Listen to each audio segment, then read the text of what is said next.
खुलुमबाय दिनै फुंबिलिनि खौरांफोरा जाबाय गिबि खौराङाव दङ बे समाव बर' हारिनि थाखाय फिन आरोबाव मोनसे गोग्गाथाव आरो गोजोनथाव बाथ्रा हादोरगिरि द्रौपदी मुर्मुआ भारत संबिजिरनि राव दानस्लायनायखौ बर' रावावबो संबिजिरखौ फोसावनाय जाबाय थामहिनबा भारतनि संबिजिरखौ 22 नभेम्बर 2025 राव सोलायनायनि मोनसे गोदान फारिनि बाहागो महरै बर' रावाव फोसावनाय जाबाय मख'नो गोनां बाथ्रा दि भारतनि संबिजिरनि राव दानस्लायनायखौ मलयालम माराठी नेपाली पान्जाबी बर' काश्मीरी तेलुगु उड़िया आरो असमिया रावाव फोसावो आरो बेनि गेजेराव गिबि खेबनि थाखाय बर' आरो काश्मीरी रावाव भारतनि संबिजिरखौ मावख'आरि महरै बेखेवनाय आरो फोसावनायनि थाखाय बड'लेण्ड हालाम आरो जम्मू काश्मीरनि सुबुंफोरखौ नखर मन्त्रि अमित शाह बिथाङा हामलायथि बावहरदों बेजों लोगोसे प्रमद बर' थामहिनबा बिटिआरनि बारग'सि प्रमद बर' बिथाङा बुंदों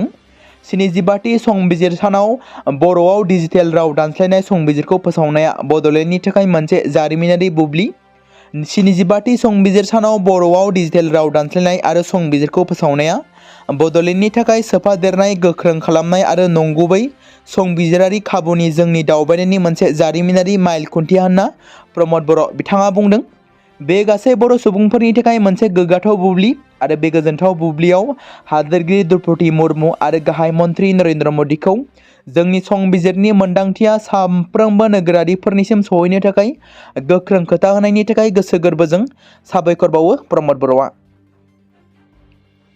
आसामनि गिबि मन्थ्रिया जेरै खोथा होदोंमोन मोनद' हारिनो एसटि होनायनि बेलायाव जेब्लायबो बिजेपि दोलोआ मदद दं आरो मोनद' हारिनि एसटि दाबिनायनि सायाव खोथा होनाय बायदिनो मैया केबिनेट जथुमाव एसटि होनायनि सायाव बाथ्रा बुंथिनाय बायदिब्ला थारैनो मोनद' हारिया एसटिखौ मोनमारगोननि लामायाव दंसै जेराव गिबि मन्थ्रिया बुंदों मोनद' हारिनि आसाफारिनाय एसटि दाबि बेखौ लानानै मोनसे समाधान खालामगोन जायनि गेजेरजों थाखानाय एसटि ट्राइबेल माहारिफ्रा जाहाथे जेबो उसुबिदायाव गोग्लैया एबा खहा जाया बेखौ नोजोर बोनानै मोनद' हारिनि आसा एबा फारिनायखौ सुफुंनांगौ होनना बुंदों गिबि मन्थ्रिया नोंथांमोना गिबि मन्थ्रिनि बुंनायनि सायाव मा बाथ्रा बुंगोन थारैनो जों एबसुनि आफादगिरि बुंनाय बादियै फिन आरोबाव आलादा रायजो बड'लेण्डनि थाखाय सोमावसारफिननांगोन नामा बेराफारसेथिं उदालगुरि जिल्ला एबसुनि गाहाय मावख'आव एबसुनि गाहाय नेहाथारि कनिन्द्र बसुमतारी बिथाङा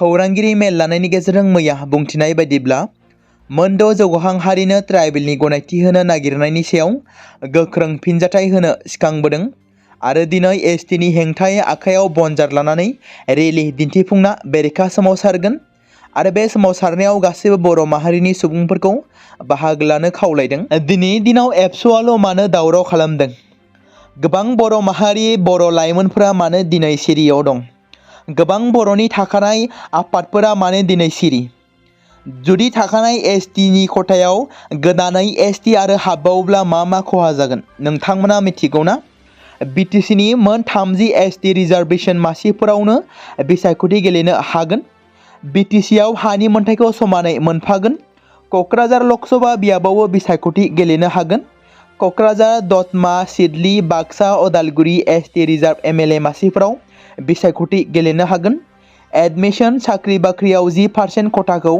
राननांगोन मख'नो गोनांदि मैया एबसुनि आफादगिरि दिपेन बर' बिथाङा आरोबाव गावनि फेसबुक अफिशियेल फेसबुक पेजनि गेजेरजों फोरमायथिदों the don't make fool others someday it may also encounter you मख'नो गोनांदि आथिखालाव ससियेल मिडिया आरो इउटुबनि जेनेरेशन थार आरो नंखायनि फारागथिखौ हमदांनो हानाया गोब्राब हारिनि बांसिन सुबुङानो दिनै ससियेल मिडियाजों गाइडेड नों जेसेबांखि थैसोम थांसों हारिनि थामोनथा रैखाथिनि थाखाय मावा मानो न' जिरायनानैनो नोंखौ सोंखारिगोन आरो बेखौनो थार होननानै गनायना लागोन आंनि नोजोराव हारिखौ एबसुआ दैदेननायनिख्रुइ ससियेल मिडिया जेनेरेशनखौ आवगायनायानो साबसिनसै नाथाय दुखुनांथावा बेसोदि दिनैनि सानाव एबसुआ गसंथायामोनब्ला बिटिसिआव थाखानाय ट्राइबेलनि संबिजिदारि आरो राजखान्थियारि मोनथाय गोमानाया रोखासैमोन समाजो खिन्थागोन आसामाव मोनद' हारिनि फारिलाइ हारिफोरनि थाखो राननायनि सोमोन्दोआव दाजानाय मन्थ्रिफोरनि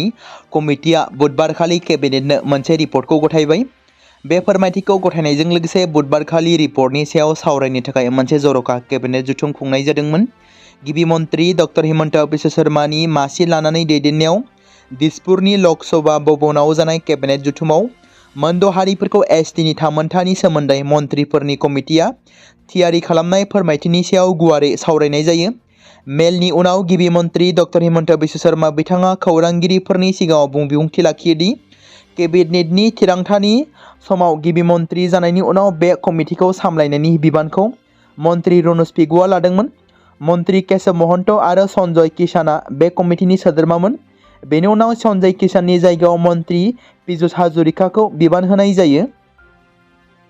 गिबि मन्थ्रिया बेखौबो बुङो दि साथाम मन्थ्रिफोरनि नाजानायाव मोनसे समायना रिपर्टआ थियारि खालामनाय जादों आरो दिनै केबिनेटनि सिगाङाव गथायबाय। केबिनेटआ दिनै बे फोरमायथिखौ गनायनानै लादों। जों मिजिंथियोदि बे रिपर्टआ मोनद' हारिनि मिजिं आरो मिजिंफोरखौ दिन्थिफुंनो हागोन। बेजों लोगोसे दानि ट्राइबेल सुबुंफोरखौ जेबो खहा एबा उसुबिदा खालामालासे जों बे मोनद' हारिफोरनि मिजिं आरो लुबैनायफोरखौ जाफुंहोनो हागोन। बे बाथ्राखौ बुंदों गिबि मन्थ्रिया। आरो बिथाङा बुंबावदि जोंनि थांखिया बेनोदि बे गासै हाबाफारिनि गेजेरजों दानि ट्राइबेल सुबुंफोरनि जेबो जाहाथे खहा जाया आरो बेजों लोगोसे मोनद' हारिफोरनि मिजिंफोरखौ जाफुंहोनो नांगौ। मन्थ्रि हान्जाया समानथि लाखिनानै रिपर्टखौ गथायबाय मानोना एसेम्ब्लिनि जथुमाया सोलिगासिनो दं। बेनिखायनो जों बे रिपर्टखौ खौरांगिरिफोरनि आखायाव गथायनो लुबैयाखै। बाथौ धोरोमारि बर' रायजो राजाफ्रा ओंखाम गोरलै जानाय फोरबो एबा आघोन फोरबो फालिदों। सारा आसामनि बाथौ सिबियारि बर' रायजो राजाफ्रा मैया 9 आघोन सानखौ आघोन फोरबो एबा ओंखाम गोरलै जानाय फोरबो महरै गाजा गोमजायै फालिनाय जायो। बिटिसिजों लोगोसे गोबां आसाम नाङैनो मैया दाब दाब जायगायाव ओंखाम गोरलैखौ फालिदों। बेबादिनो मैयानि सानाव बाथौ सिबियारिफ्रा गसायनो बावनानै गोदान माइरंनि ओंखाम खुगायाव होजेननाय हुदाया गोदोनिफ्रायनो सोलिबोनाय नेम। मैयानि सानावनो अबं गसायनो बावनानै आबाद मावनायाव बाहायनाय बेसाद नांगोल, खदाल, रुवा, खासि, सिखा, मटर, गारि, बाइकफोरखौबो गोदानै सुस्रांना फुजा खालामना इसोरनि मुङाव बावनाय जायो।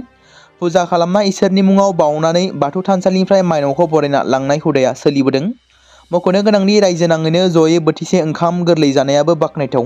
इसोरनियाव जयै आरज गाबखांनायनि उनाव माइनाव थिसननाय जायो आरो बे नुथायानो जादों मैया फिन आरोबाव फालिजानाय बेरगावनि जाबांगा फोथार गामिनि मोनसे नुथाय। दिनै आसाम आयेन आफादाव सोरबा ट्राइबेल एमएलएआ मोनद' हारिनो एसटि होनायखौ मदद होयोब्ला फैगौ बिधानसभा बिसायख'थियाव भट होआ। बे बाथ्राखौ बुंदों पलाश मैधक।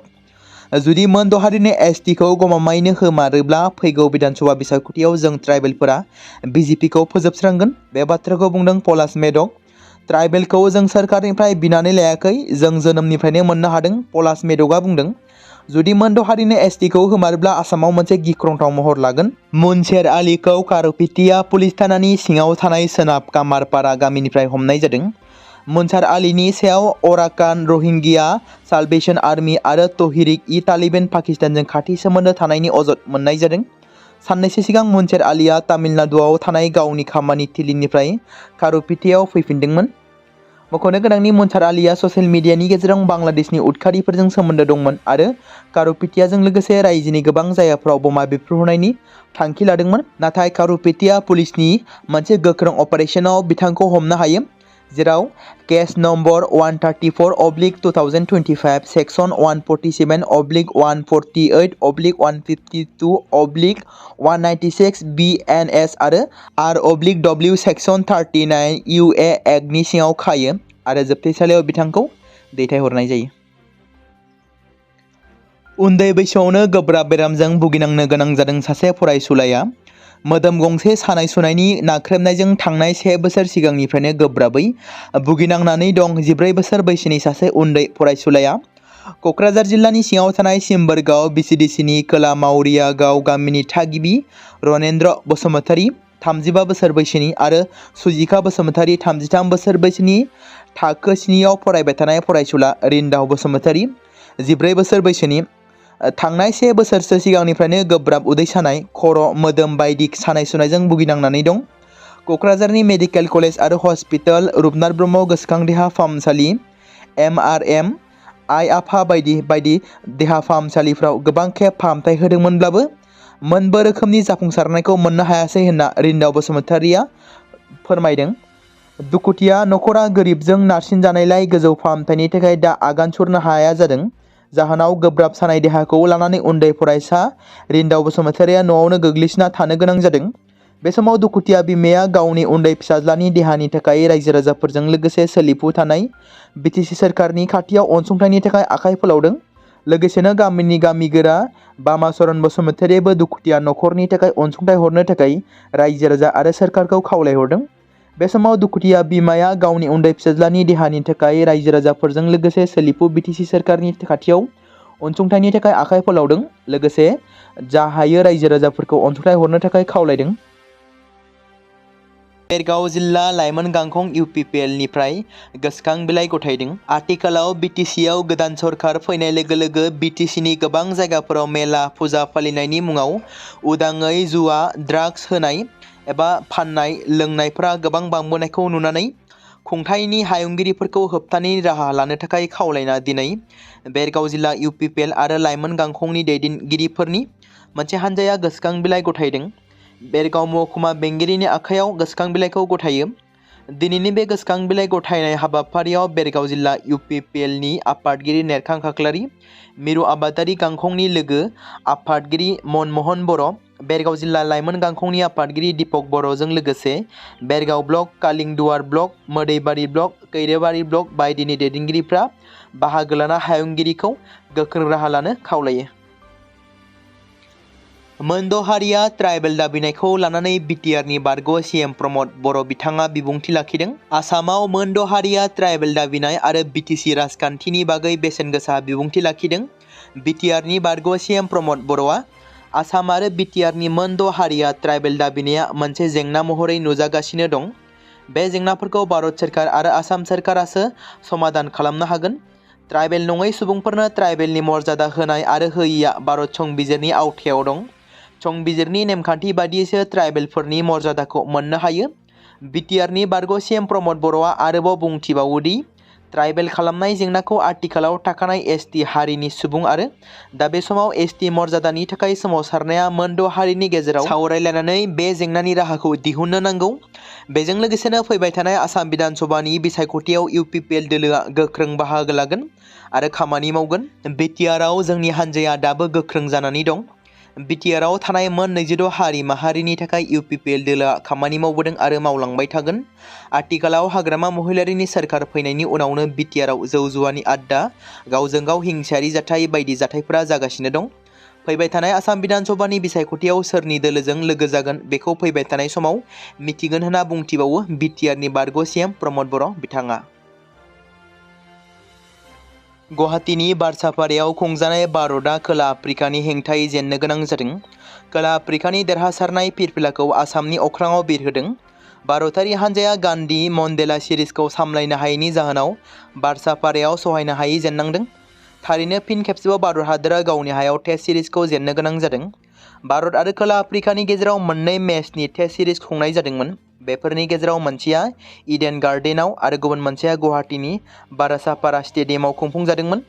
फारनैबो गेलेग्रा फोथाराव नखरारि नायगिरिफोरनि आबुं मदद होसेयावबो गुरु गम्भीरनि दैदेननाय टीम इन्डियाया दुखुनांथाव दिन्थिफुंदों एबा जेननो गोनां जायो। मख'नो गोनांदि बेयो गिबि खेबमोन जेब्ला गुवाहाटीआव टेस्ट मेच खुंफुंनाय जादोंमोन। बयबो मिजिं थिदोंमोनदि भारतआ बे मेचआव खोला आफ्रिकाखौ फेजेननो हागोन, नाथाय बे मिजिंखौ ऋषभ पन्टनि दैदेननाय टीम इन्डियाया फेलें जायो। बे समाव मोनसे गोनां फोसावथाय बर' सावथुन नायनानै मोजां मोनग्रा गासै बर' रायजो राजाफोरनि गेजेराव लानानै फैदों मोनसे बर'नि OTT प्लेटफर्म गोनां, जाय प्लेटफर्मनि गेजेरजों नोंथांमोना बर'नि गोदान गोजाम सावथुनफोरखौ नुनो मोनगोन। थांनाय माखासे बोसोर सिगां बर'नि गेजेराव लानानै फैनाय निउबो एप बायदिनो फिन आरोबाव लानानै फैदों बर' रायजो राजाफोरनि थाखाय। बे बाथ्राखौ मख'नाया गोनांदि 2025 मायथाइनि जानुवारि दानाव ओंखारनाय आंगो स्ट्रिम मुंनि मोनसे OTT प्लेटफर्म गोनां निउबो एपनि गेजेरजों नोंथांमोना गोबांथार बर'नि सावथुनफोर जेरै ट्रेजेडि, रमान्टिक, एक्सन आरो कमेडिजों बुंफबनाय सावथुनफोरखौ नुनो मोनगोन। जेरै सनानि नखर, थांखि गैयै समाज, अनसुला आफा, हिर', बिमा बायदि बाजै, अर, थैसाम, वान्टेड, संदान आरो रं नाम्बार बायदि सावथुनफोरा मख'जाथाव। बेफोर सावथुनफोरखौ नायनो थाखाय नोंथांमोना गिबियावनो आंगो स्ट्रिम एपखौ गाव गावनि मबाइलाव थानाय प्ले स्ट'रनिफ्राय डाउनल'ड खालामनानै लोगोसे इनस्टल खालामनानै गावनि मबाइल नाम्बारजों लग इन खालामनानै लाग्रोनांगोन। बेनि उनाव नोंथांमोना गोबांथार नुनो मोनै सावथुनफोरखौ गुगोल पे, फन पे आरो पेटिएमजों रं नाम्बार सावथुनखौ नायनो थाखाय 60 रां आरो संदान सावथुनखौ नायनो थाखाय 80 रां, वान्टेड सावथुनखौ नायनो थाखाय 60 रां, थैसाम सावथुनखौ नायनो थाखाय 60 रां बेबायदिनो गोबांथार नुनो मोनै सावथुनफोरखौ नायनो थाखाय सुबिदा खालामनानै होदों आंगो स्ट्रिम प्लेटफर्मा। फिन नोंथांमोननि गेजेराव फोरमायबावनो लादों बर' सावथुन नायनानै मोजां मोनग्रा गासै बर' रायजो राजाफोरनि गेजेराव लानानै फैदों मोनसे बर'नि OTT प्लेटफर्म गोनां, जाय प्लेटफर्मनि गेजेरजों नोंथांमोना बर'नि नुनो मोनै सावथुनफोर जेराव गोदान गोजाम सावथुनफोरखौ नुनो मोनगोन। बे बाथ्राखौ मख'नाया गोनांदि 2025 मायथाइनि जानुवारि दानाव दिहुनजानाय आंगो स्ट्रिम मुंनि मोनसे OTT प्लेटफर्म गोनां एपनि गेजेरजों नोंथांमोना गोबांथार बर'नि ट्रेजेडि, रमान्टिक, एक्शन आरो कमेडिजों बुंफबनाय सावथुनफोरखौ नुनो मोनगोन। जेरै रं नाम्बार, संदान, वान्टेड, थैसाम, अर, बिमा बायदि बाजै, हिर', अनसुला आफा, थांखि गैयि समाज, सनानि नखर बायदि बायदि सावथुनफ्रा मख'जाथाव। बेफोर सावथुनफोरखौ नायनो थाखाय नोंथांमोना गिबियावनो आंगो स्ट्रिम एपखौ गावनि मबाइलाव थाखानाय प्ले स्ट'रनिफ्राय इनस्टल खालामनानै गावनि मबाइल नाम्बारजों लगइन खालामखांनायनि उनाव नोंथांमोना गोबांथार नुनो मोनै सावथुनफोरखौ गुगोल पे, फन पे आरो पेटिएमजों रं नाम्बार सावथुनखौ नायनो थाखाय 60 रां, संदान सावथुनखौ नायनो थाखाय 80 रां, वान्टेड सावथुनखौ नायनो थाखाय 60 रां, थैसाम सावथुनखौ नायनो थाखाय 60 रां बेफोरबायदिनो अर सावथुनखौ नायनो थाखाय 60 रां पे खालामनांगोन। बेबायदिनो गोबांथार नुनो मोनै बर' सावथुनफोरखौ नायनो थाखाय सुबिदा खालामनानै होदों आंगो स्ट्रिम प्लेटफर्मा।